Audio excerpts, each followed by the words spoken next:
السلام علیکم رحمت الله وبرکاتو. دا وخت راغلی ما په انګلینډ کې برمنګم ښار ته. برمنګم د انګلستان دویم غټ ښار دی. دا تاسې کتلی شئ یو تپه باندې موږ ولاړ یو تقریبا ټول برمنګم د دې نه کتلی شي. مقصد مې دا دی چې دا وطنونه په ملي فکر په ملي سوچ باندې ابادي. اوس دغه عزیزي صاحب اعلان کړی دی چې زه په افغانستان کې $100 میلیونه مصرف کړو.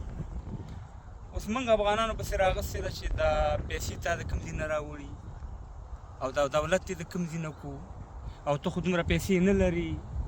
اوس ستا څه کار دی وروره؟ افغانستان ته پیاده چې څوک راوړي موږ او تاسې ورته باید هرکلی وکړو. سیاسي اختلاف په خپل ځای، مګر د عزیزي صاحب په شان د خلکو باید مننه وکړو چې نور خلک تشویق شي، دا وطن جوړ شي.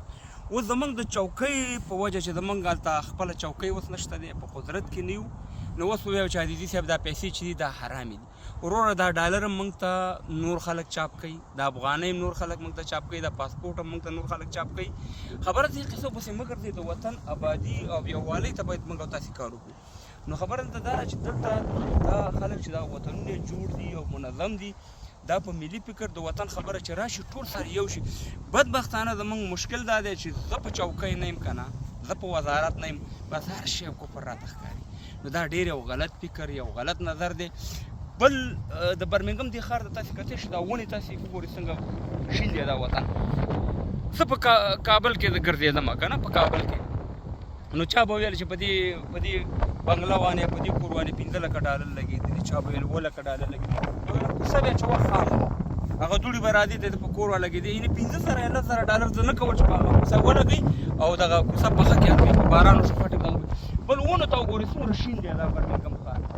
ګورئ که په کابل کې دغه زموږ میش افغانان خپلو کورونو کې یو دوه ونې وکري، دوه ونې.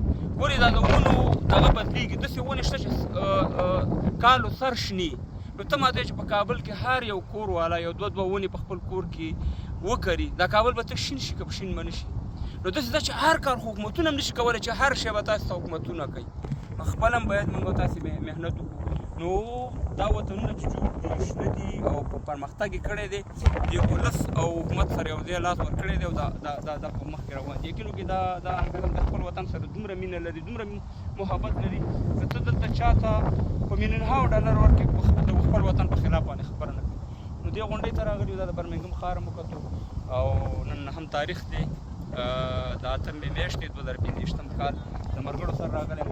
الله دې وکړي چې افغانستان جوړ شي. باید موږ او تاسې د شخصي کینو نه تېر شو، شخصي بغض نه تېر شو او د وطن دپاره د وطن د جوړې دپاره کار وکړو. که هغه عزیزي صاحب دا کار کوي، که بلې کوي، که بلې کوي، نو خبره دا ده چې دا منفي تبلیغات مه کوئ. موږ ته ټول معلومات چې تاسو ته پیسې چا درکړي، تاسې دا ډالر د کوم ځای نه راوړل، دا کانټینر باندې $1 د کوم ځای نه راتله؟ امریکا زموږ خپلوانه وه، ترور دوی مو، تره دوی مو، یا چې دم قلنګ وپي. نو خبره دا ده چې موږ ستاسې حالت هم لیدلی دی. پرېږدئ چې دا وطن چار څوک جوړوي، که برق جوړوي، که یو پروژه راوړي، هغه د افغانستان د ابادۍ دپاره. دا حکومت به نه وي، سبا به نه وي، مګر دا که د برق یا هر شی جوړ کړي او بنیادي شی جوړ کړي، هغه به زموږ ستاسې نسل او افغانانو ته پاتې وي. الله دې وکړي چې دا پیغام په تاسې ښه لګېدلی وي. باید د منفي تبلیغاتو نه تېر شو، د وطن دپاره کار وکړو. ډېره مننه، خوشحاله اوسئ.